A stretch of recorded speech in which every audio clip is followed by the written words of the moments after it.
My friends, let us begin this hour together by turning quietly within, just for a moment, because the entire message I want to share with you rests upon a single, simple truth that cannot be grasped with the mind, but must be felt in that still center of your being. And that truth is this: the activity of God begins the very instant the activity of fear ceases. It is not that God has been absent, nor that divine grace must travel some distance to reach you. It is simply that panic fills the inner chamber where the presence wishes to reveal itself.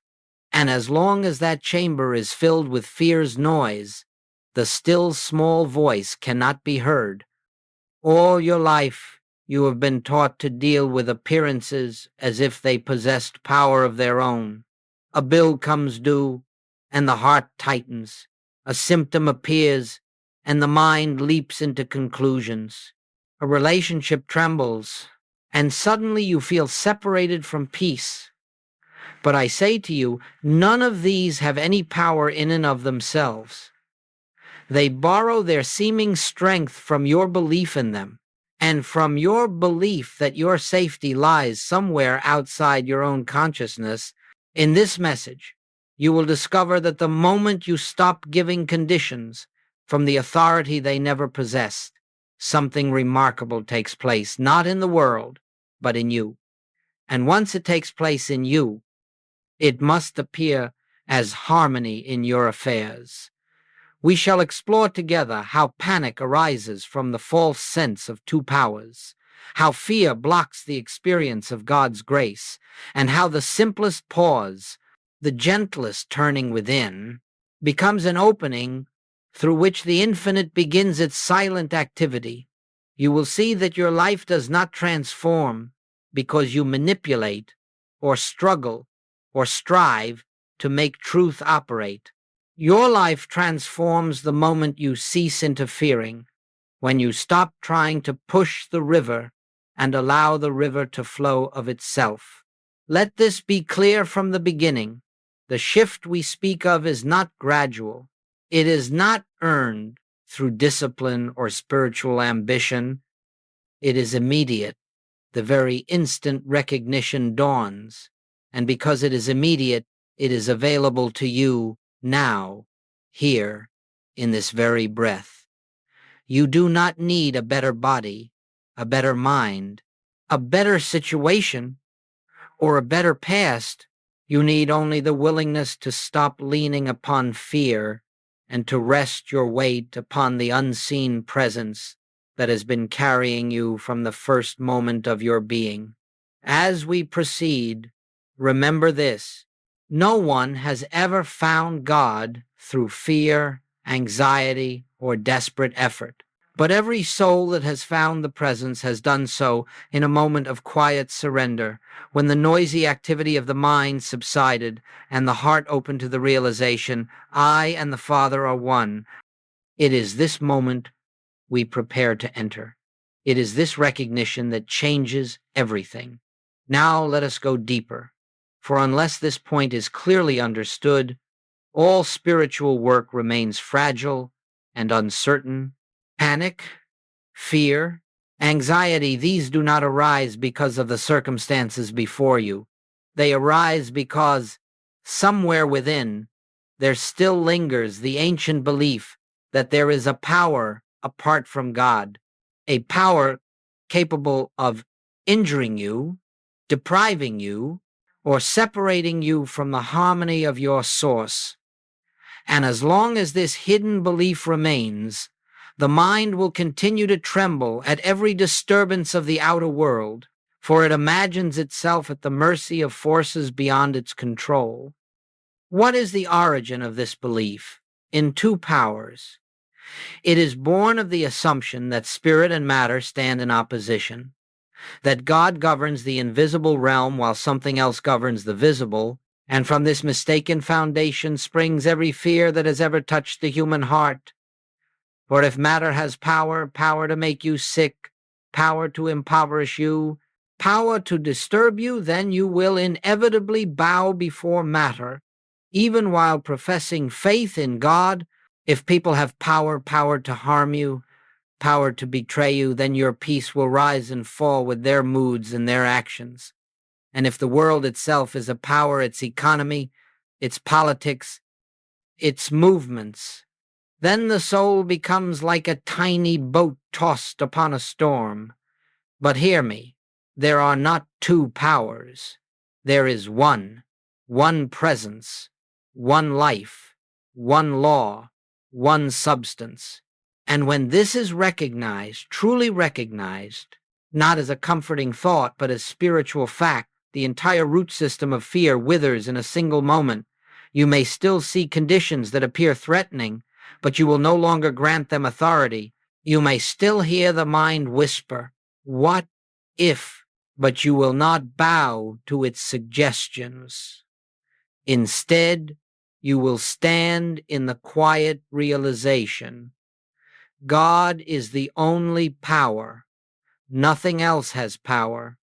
Nothing else ever did when Jesus said, "Judge not according to appearances." He was not offering moral advice. He was revealing a mystical principle. Appearances, no matter how convincing, are not power. They are shadows cast by belief, and belief is not reality. The panic you feel is not caused by the appearance. It is caused by your belief that the appearance possesses power of its own. And so the first great healing in the infinite way is always the healing of this belief in two powers. The moment you see through it, something extraordinary occurs. Conditions lose their ability to frighten you. Not because the condition changes, but because your sense of it changes. And when your sense of a condition changes, the condition itself cannot long remain in its former shape. It must conform to the new consciousness that beholds it. Therefore, let us be very clear as we continue. Every fear you have ever felt has arisen from the acceptance of a second power. Every burden you carry today is carried only because you still hold, consciously or unconsciously, the belief that something other than God is operating in your life. The purpose of this teaching is to reveal that such a thing is impossible, and when impossibility is recognized, fear dissolves of itself because it has nothing left to cling to. You are not fighting fear. You are not wrestling with panic. You are not trying to overcome appearances. You are simply withdrawing belief from them, one quiet moment at a time, until the realization dawns. If God is the only power, then all is well. If God is the only power, then nothing else can be. This recognition is the foundation upon which the rest of our work will stand. Let us move now into a truth that is perhaps more subtle, but no less essential for spiritual realization: the false god of human effort. For even after we recognize that appearances hold no power of their own, the mind still insists that something must be done, that you must rush, must solve, must struggle, must somehow push your way into harmony. It believes that safety is the result of sufficient thinking, sufficient planning, sufficient control. And in this belief lies the greatest obstacle to the activity of grace. You see, the human mind has been conditioned to worship its own effort. It takes pride in its accomplishments and despairs at its failures, because it imagines itself to be the cause of all things. And so, when trouble arises, the mind leaps into its habitual motion, calculating, comparing, projecting, fearing, attempting to orchestrate outcomes as though it possessed the wisdom of the infinite. But the mind is not the instrument through which spirit works. It is the veil that obscures spirit's activity. Understand this clearly. The moment human effort begins, divine activity is shut out, not because God withdraws, but because the mind's noise blocks your awareness of the presence. You cannot hear the whisper of spirit while you are shouting instructions at the universe. You cannot feel the movement of grace while you are frantically pushing the wheels of circumstance with your own hands. Human effort occupies the very space where God intends to reveal himself in the infinite way. We learn that there is nothing for the human mind to do. The mind cannot bring harmony. The mind cannot heal the body. The mind cannot secure supply. The mind cannot direct relationships. The mind cannot govern your path. It tries, yes, and sometimes it appears to succeed, but every such success is fragile, temporary, and tinged with anxiety, for it rests on the unstable foundation of personal will, Goldsmith says. I can of mine own self do nothing. This is not humility. It is spiritual fact. Nothing the personal self attempts can rise to the level of divine harmony. Nothing the personal self manipulates can result in lasting peace. Only the activity of the invisible recognized, acknowledged, allowed, can bring forth real transformation. So what does this mean for us in practical terms? It means that the moment you begin to strain, you have stepped out of spiritual consciousness. The moment you begin to force outcomes, you have stepped into the realm of illusion. The moment you believe that your thought, your method, your effort is necessary for God to act, you have already obscured the presence of God. But here lies the grace. The instant you stop, the instant you release, the instant you withdraw your hand from the wheel, the divine activity begins. When you relinquish the need to control, something far greater takes over. You begin to sense a wisdom not your own, a peace that does not originate in thought, an inner movement that precedes action. Guidance arises not from anxious analysis, but from quiet knowing. Solutions unfold not through struggle, but through recognition. This is the meaning of let go and let God, but not in the superficial sense often spoken. It is not a plea for God to take charge of what you still secretly wish to direct. It is the profound surrender of the belief in personal power. It is the release of human effort, so that divine activity may reveal itself. And so long as you continue to believe that your safety depends on your labor, your reasoning, your planning, you will remain tied to the wheel of fear. But the moment you understand that the only true activity is God's activity, and that this activity flows effortlessly, the instant you stop interfering, you enter a new dimension of being one governed not by the mind's striving, but by the spirit's movement. This is the truth that frees you from the tyranny of effort. God does the work. Your part is recognition. God is the activity. Your part is to become still. God is the harmony. Your part is to cease resisting it when this becomes the foundation of your consciousness. Life shifts from struggle to unfoldment. Nothing is forced. Nothing is chased. Nothing is wrung out of the world by human will. Everything flows from the invisible to the visible, from the inner to the outer, from the kingdom within to the experience without. This is the way of grace.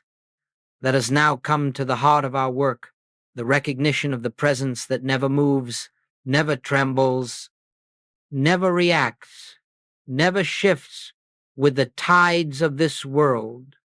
For unless you come to know this presence, not as a belief, not as a hope, but as the living reality of your own being, you will continue to be governed by the appearance world, and you will continue to measure your peace by the conditions that rise and fall around you.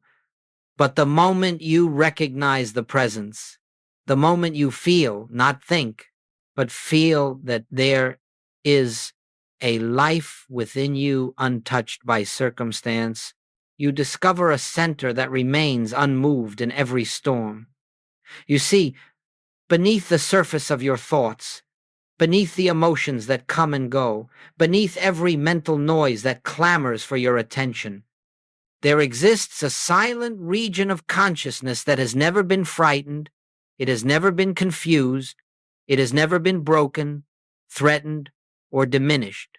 It is the I that was before Abraham. It is the Christ within you. It is the presence of God as your own being. It does not move with the world because it is not of the world. This presence does not begin when you meditate, nor disappear when you forget it. It does not increase when you study, nor decrease when you err.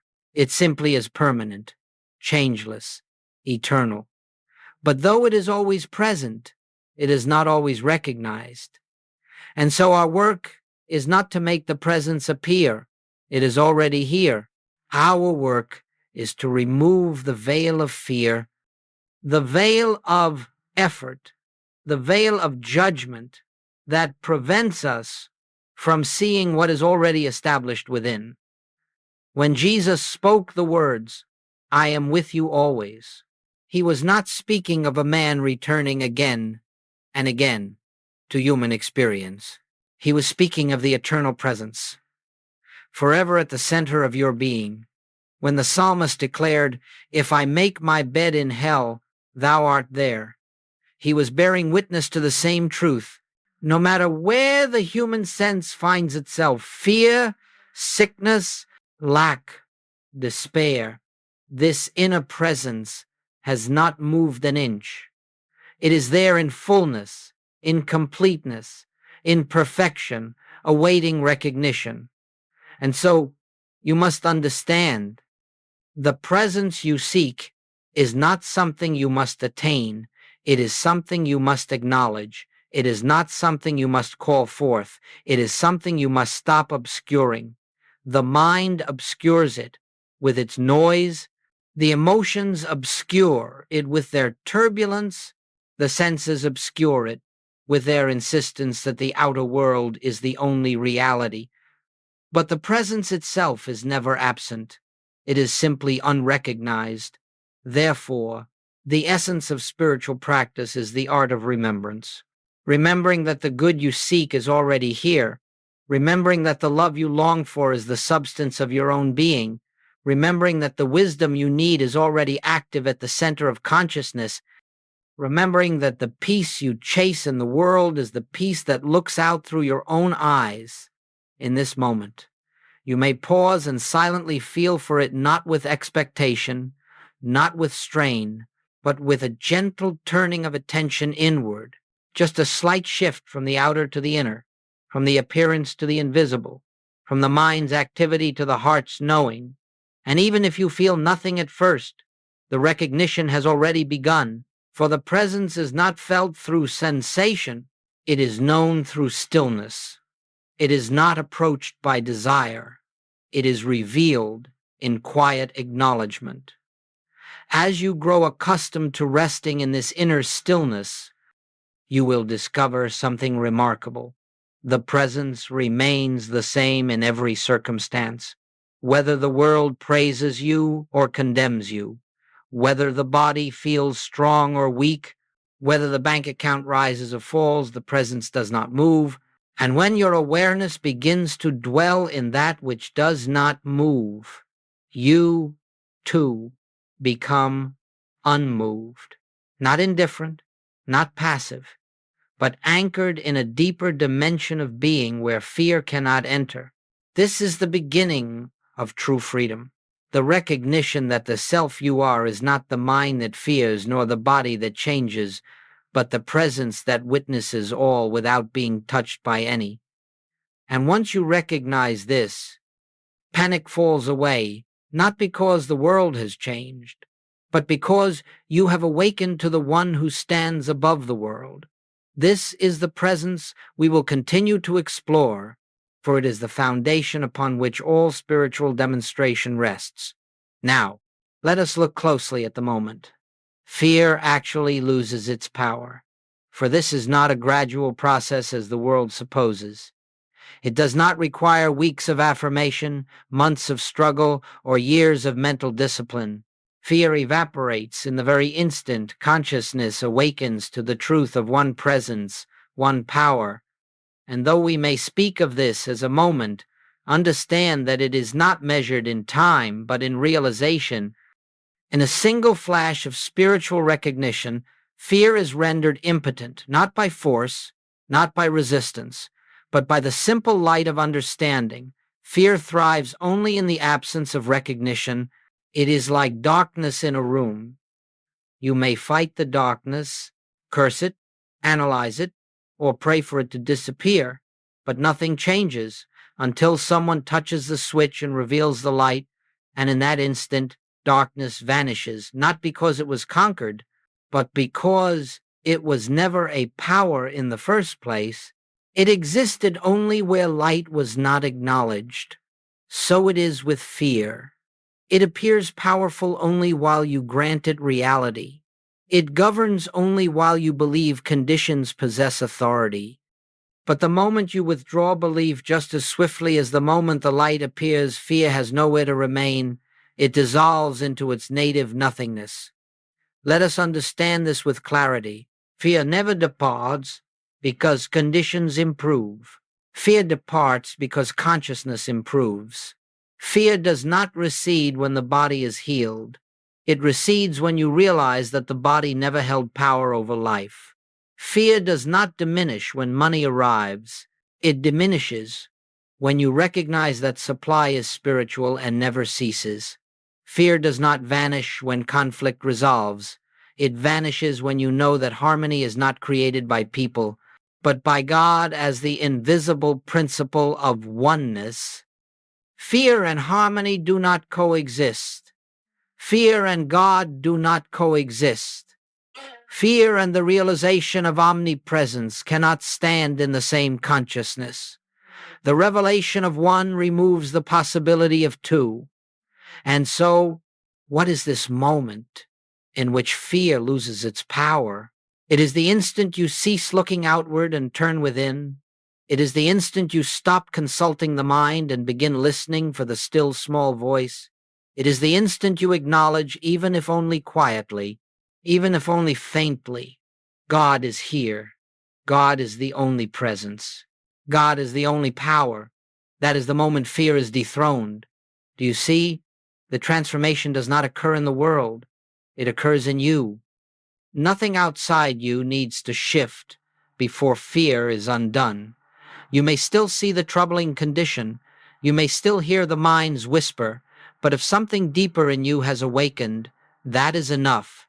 That inner shift alone contains the seed of healing, of resolution, of supply, of restoration. Many students experience this as a subtle quieting of the heart, a softening of the inner atmosphere.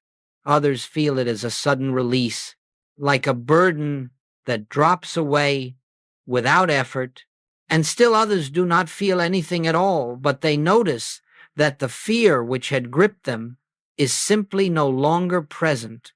The spirit works in its own way. Your task is only to recognize, to acknowledge, to rest in the presence that stands unmoved behind every appearance. Think of how quickly clouds passing over the sun can create the illusion of darkness, and how quickly the light returns the moment the cloud shifts. The sun was not affected by the cloud. It remained as brilliant as ever. The presence within you is just as constant. Your fears are merely clouds of belief passing across awareness. The moment you recognize the sun is still shining, the power of the cloud dissolves. Therefore, I say to you, do not fight fear. Do not struggle with it. Do not attempt to banish it with mental arguments. Simply recognize that it is not a power. It has never been a power. And in the moment that recognition slips into consciousness, even as a whisper, fear's foundation collapses. It cannot stand where the light of truth has entered.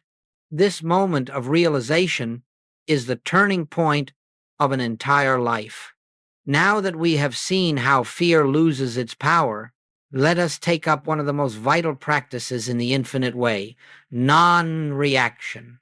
This may appear, at first glance, to be a simple instruction, but no principle is more misunderstood nor more essential to spiritual unfoldment. For every time you react to an appearance, you affirm its power. Every time you rush, defend, resist, or attempt to correct a condition, you declare without speaking a word that the condition has authority. And in that declaration, you bind yourself to the illusion. Non-reaction is not indifference, nor is it denial. It is not the cold refusal to acknowledge what is taking place. It is the quiet recognition that appearances have no inherent power.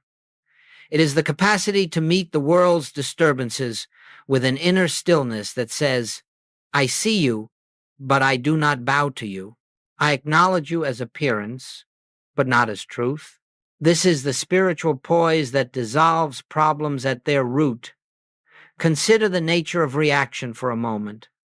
The phone rings with troubling news, and immediately the heart quickens. A bill arrives, and at once the mind begins calculating, fearing, projecting. A symptom arises in the body, and instantly the imagination leaps into dark possibilities. All of this takes place within seconds. Why? Because the mind, trained for generations to believe in two powers, attempts to seize control. It is reaction that keeps you enslaved to appearances. But listen carefully. You do not overcome appearances by reacting to them. You overcome appearances by refusing to grant them power. Non-reaction is this refusal not by willpower, but by recognition. When a disturbing circumstance arises, the ordinary person reacts. The spiritually awakened person pauses, and in that pause, grace enters. In that pause, the mind's habitual momentum is interrupted. In that pause, the presence has an opening through which to reveal itself. Let us picture it. Something frightening appears before you. Instead of rushing to fix it, instead of allowing panic to rise, you gently say within yourself, I will not judge by appearances. And you pause. Just one breath, one conscious breath turning inward. In that single breath, the sense of two powers begins to collapse. In that single breath, you return to the awareness of the one, and in that awareness, reaction becomes impossible. You cannot fear what you no longer believe has power. You cannot defend yourself against what you recognize as illusion. You cannot strive to correct what you see as nothing more than a shadow. Reaction fades because the belief that fuels it has faded. Goldsmith taught that the moment of non-reaction is the moment of spiritual dominion. It is the moment when the individual steps out of the role of a frightened human being and stands as the witness of God's activity. When you do not react, you do not become passive, you become receptive, receptive to the movement of grace, receptive to the wisdom of the Spirit, receptive to the inner impulse that will guide your next step. Do not misunderstand. Non-reaction does not mean you ignore practical responsibilities. If a child cries, you comfort the child. If a doorbell rings, you answer it. If your body requires attention, you consult appropriate help. But you do none of this from fear. You do none of this from the belief that the condition has power over the real you. You take practical steps, yes, but only after you have first reestablished your consciousness in the presence. This is the meaning behind the statement, seek ye first the kingdom of God. Seek the kingdom first, before the reaction, before the judgment, before the planning, before the analyzing. The world teaches, act first, think later. Spirit teaches, recognize first, then act. If you will begin each difficulty with a pause, just a moment of turning inward, a moment of acknowledging God is the only power, you will find that your reaction is replaced by response, your fear replaced by clarity, your panic replaced by peace. And from that peace, the right action unfolds without strain. You will discover that many problems dissolve before action is even required. Others resolve themselves in ways you could never have orchestrated. And still others may require your participation. But that participation will flow naturally, without fear, without urgency, without struggle. Non-reaction is the doorway through which you leave the world of appearances and enter the realm of grace. Let us now enter one of the great mysteries of spiritual living, a truth so simple that the human mind repeatedly overlooks it. God begins where human effort ends. Not because God was absent while you were striving, but because your striving occupied the entire field of your awareness. The presence was there all along, waiting, abiding, forever, offering its fullness, but panic, effort, and mental strain act like thick curtains drawn across a window. The sunlight remains, but it cannot enter the room until the curtains are opened. And the opening of that curtain is your stillness. Every spiritual demonstration, every healing, every unfolding of supply, every restoration of harmony, every moment of grace in your life has occurred at the very moment you stopped trying to make something happen. It has occurred not during your struggle, but during your surrender. Not in your feverish activity, but in your quiet recognition that spirit alone does the work. This is the meaning of the ancient words. The battle is not yours, but God's. The battle is never with outer conditions. The battle is never with people, with the body, with the bank account, with circumstance. The battle is always with the belief that you, as a human mind, must manage the universe. The battle ends the moment you relinquish this false sense of responsibility and return to your true identity as the instrument of the infinite. When you become still, truly still, not as a technique, but as an inner release, something begins to happen that is beyond the capacity of the human mind to understand. You feel a subtle movement, not physical, not emotional, but spiritual. A shift takes place within the depth of consciousness. It may be sensed as peace, or as clarity, or as a gentle knowing without words, or it may not be felt at all. Yet regardless of feeling, the activity of God has begun. And once the divine activity begins, it goes forth in ways entirely independent of your personal ideas about how things should unfold. It works at levels you cannot see, through channels you could never invent, and with an intelligence that surpasses all human reasoning. What to the human mind seems impossible becomes the simplest of matters to the spirit. What appears complex becomes effortless. What seems hopeless becomes a perfect expression of harmony. Let us be very clear. Divine activity does not depend on your understanding of how it works. The tree does not understand how sap rises in its branches, yet it blossoms all the same. The sea does not understand the pull of the moon, yet it responds with tide and rhythm. And you need not understand how God moves in order to witness the fruit of that movement. Your part is only to become still enough to let the invisible perform its perfect work in your stillness. Ideas come that are not your ideas. Solutions appear that do not originate in your intellect. Actions arise that feel as though they are being done through you rather than by you. This is grace not as a mystical concept, but as the living activity of God revealing itself in your experience, you will notice that when you are still, life becomes strangely cooperative. People who were previously difficult soften without explanation. Opportunities unfold without your effort. Supply arrives without strain. The body responds to an inner peace rather than outer treatment. Harmony appears where conflict once seemed inevitable. This is not coincidence, and it is not magic. It is the natural outcome of spiritual law. The outer must conform to the inner when the inner is aligned with the presence. Perhaps the most beautiful part of this truth is that divine movement never requires the cooperation of the outer world. It does not depend on other people changing, nor on conditions rearranging themselves to suit your desires. God moves because God is movement. God reveals because God is revelation. God unfolds because God is the infinite expression of its own being.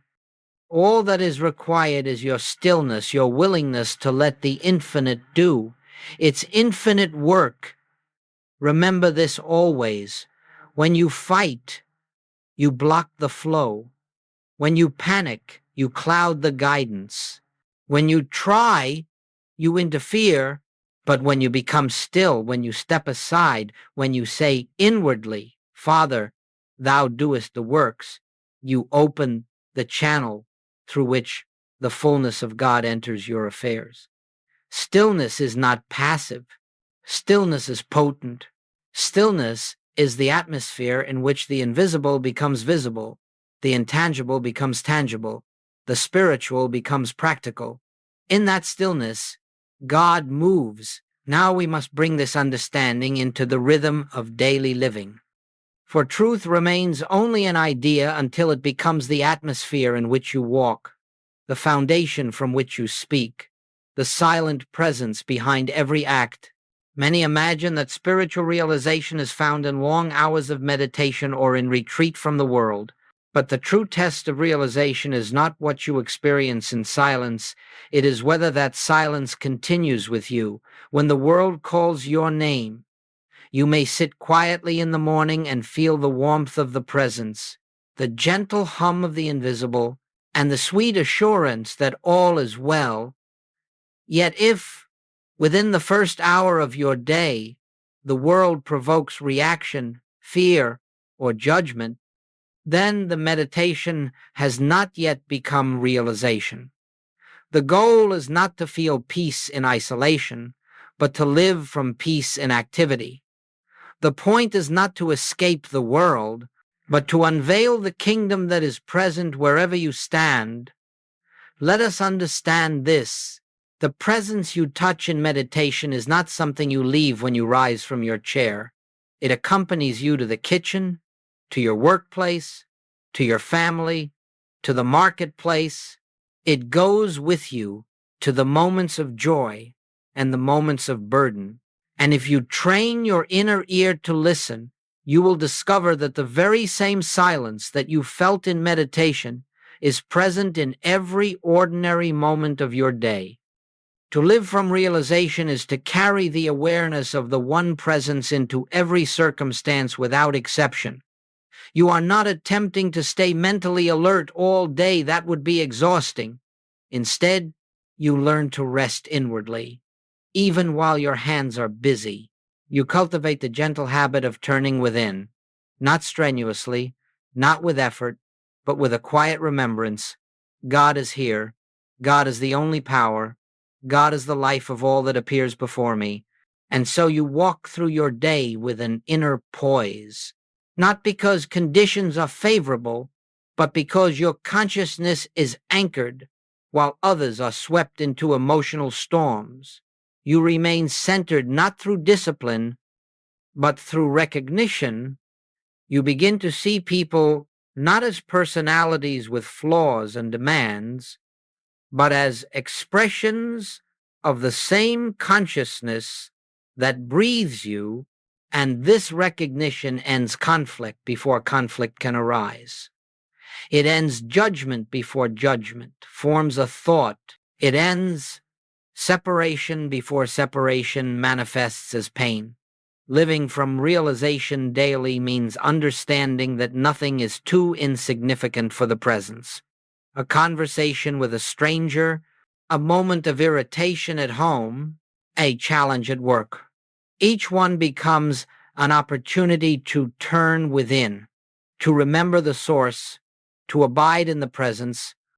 In this way, your day becomes a continuous practice of seeking the kingdom first, not dramatically, not forcefully, but gently, naturally, as though breathing. Do not be disheartened if you forget. Every human being forgets. Every student wanders back into the world of appearances, but you can always return with the simplest acknowledgement, oh yes, God is here. And in that instant, you have stepped back into the kingdom. There is no condemnation in forgetting. The only requirement is remembering. And each time you remember, the remembering becomes easier, more natural, more constant. As this inner habit grows, you will notice something profound. The world begins to respond to your new consciousness. Situations that once troubled you lose their power. People who once irritated you no longer disturb your peace.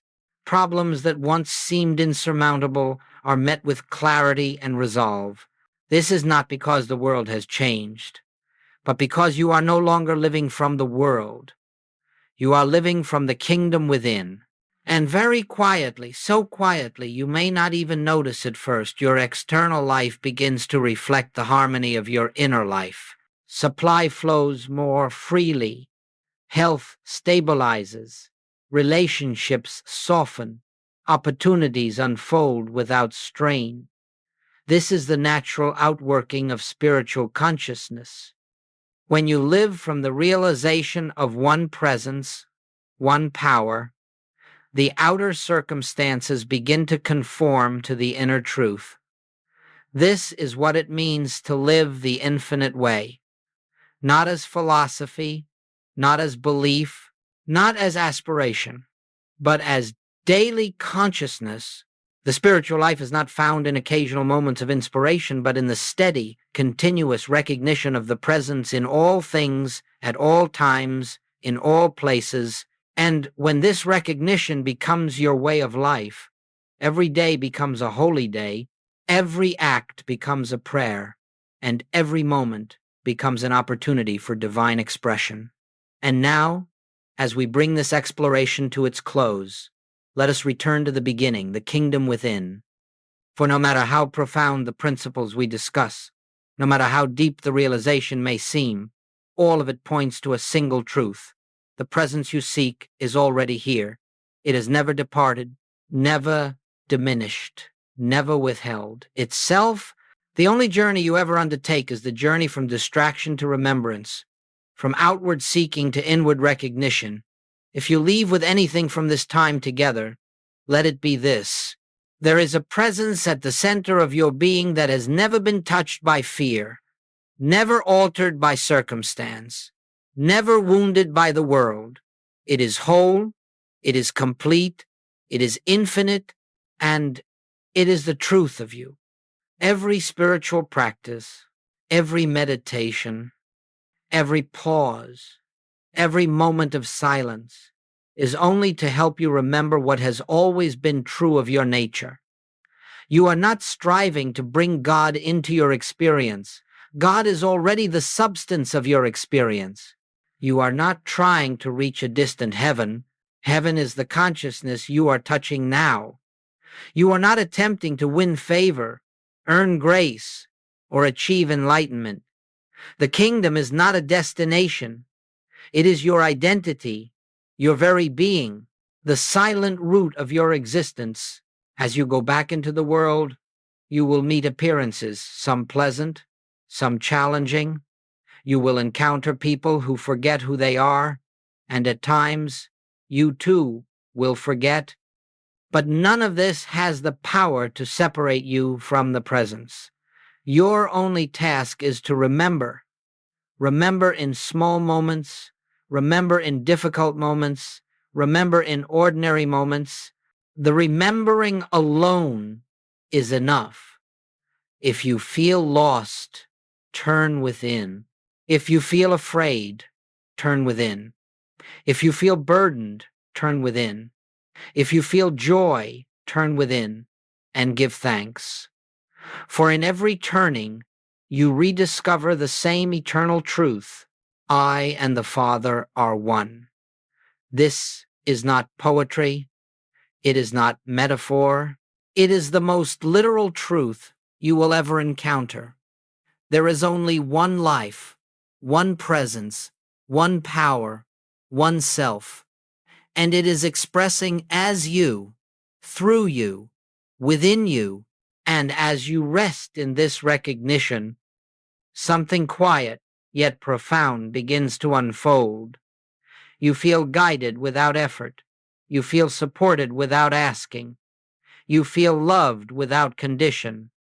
The world, with all its noise and demand, loses its authority, and you begin to walk in a peace the world cannot give nor take away. This is the infinite way, not a path of striving, but of surrender, not a practice of getting, but of recognizing, not a pursuit of something new, but an awakening to what has always been. Let this awareness accompany you when you rise in the morning. Let it walk with you through your day. Let it hold you in the stillness of night. For the presence that lives you does not sleep, does not withdraw, does not come and go. It abides eternally, waiting only for your welcome, your acknowledgement, your remembrance. And so, as we conclude, I leave you with the same truth with which all spiritual living begins and ends. The kingdom of God is within you. Return to it often. Return to it gently. Return to it now.